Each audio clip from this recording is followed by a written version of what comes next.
di sini saya akan menjelaskan fungsi dan manfaat media pembelajaran. Tapi sebelum kita masuk ke fungsi dan manfaat media pembelajaran, alangkah lebih baiknya kita mengetahui apa sih arti media pembelajaran. Oke, media berasal dari bahasa Latin yaitu medium yang artinya tengah, perantara, ataupun pengantar. Sedangkan pembelajaran adalah segala sesuatu yang menyampaikan atau menerima informasi dari satu pihak ke pihak lain. Jadi, media pembelajaran adalah segala sesuatu yang dapat menyampaikan atau menyalurkan suatu informasi dari satu pihak ke pihak lain melalui suatu sumber. Baik teman-teman, contoh media itu apa sih? Contoh media itu buku. Jadi buku bisa menjadi perantara untuk menyampaikan soal. Sekarang kita masuk ke fungsi media pembelajaran. Seperti yang teman-teman lihat, di sini ada 6 fungsi media pembelajaran. Yang pertama, media sebagai sumber belajar. Yang kedua, fungsi semantik. Yang ketiga, fungsi manipulatif. Yang keempat, fungsi distributif. Yang kelima, fungsi psikologis. Yang keenam, fungsi sosial kultural. Untuk lebih lanjutnya, apa sih penjelasan dari fungsi-fungsi media pembelajaran ini? Lihat ke video berikutnya. Kita masuk ke penjelasan fungsi media pembelajaran. Yang pertama, media sebagai sumber belajar.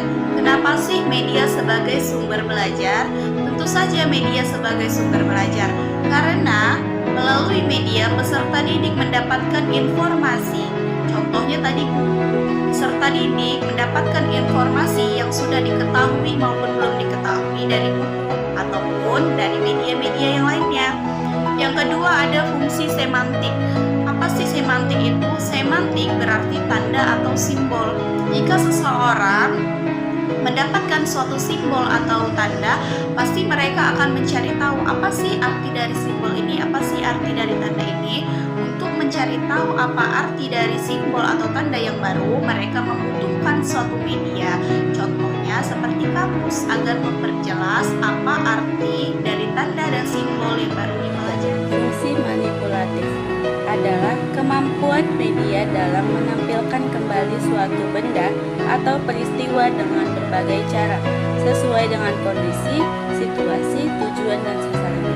Fungsi ini terkadang dibutuhkan oleh guru untuk menggambarkan suatu benda ataupun makhluk hidup. Contohnya adalah proses metamorfosis kupu-kupu. Untuk memperjelas proses pembelajarannya, maka untuk itu dibutuhkan skema, gambar, video, dan lain-lain. Yang keempat ada fungsi fiksatif atau daya tangkap atau rekam.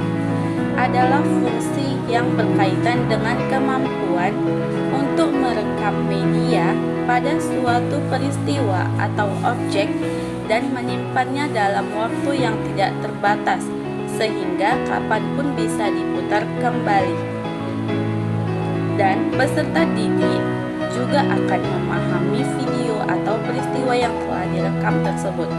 Contohnya seperti penipisan lapisan ozon di atmosfer. 5. Fungsi psikologis. Dari fungsi psikologis, media pembelajar memiliki beberapa fungsi, yaitu yang pertama, fungsi atensi atau perhatian, yaitu membantu mengarahkan perilaku atau tindakan tertentu dan juga mengarahkan pandangan pada rangsangan yang menarik secara kognisi. Yang kedua, fungsi afektif atau berkaitan dengan psikologi siswa, yaitu seorang guru mampu menyiapkan media yang menarik dan tepat agar membangkitkan minat belajar siswa. Yang ketiga, fungsi kognitif, yaitu maksudnya dengan memberi pengetahuan dan pemahaman baru kepada peserta didik tentang suatu hal.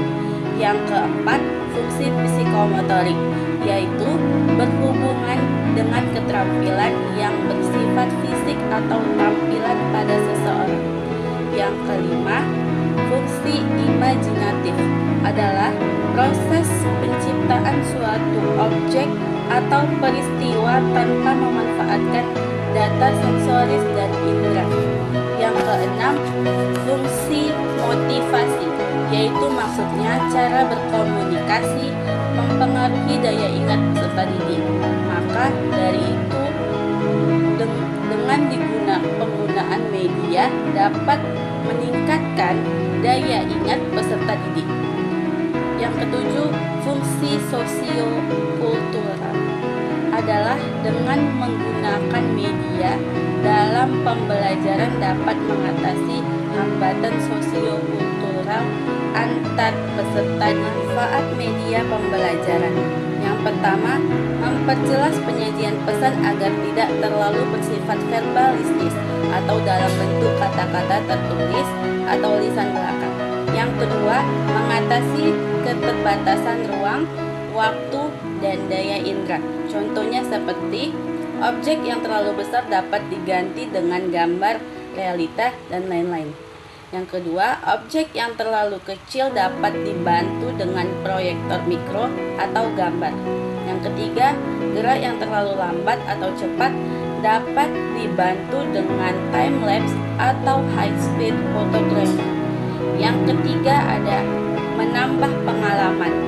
Menambah pengalaman kita mengajar dengan menggunakan media lebih luas dan lebih jelas, dan juga siswa memahami apa yang kita ajarkan dan siswa menjadi semangat untuk belajar.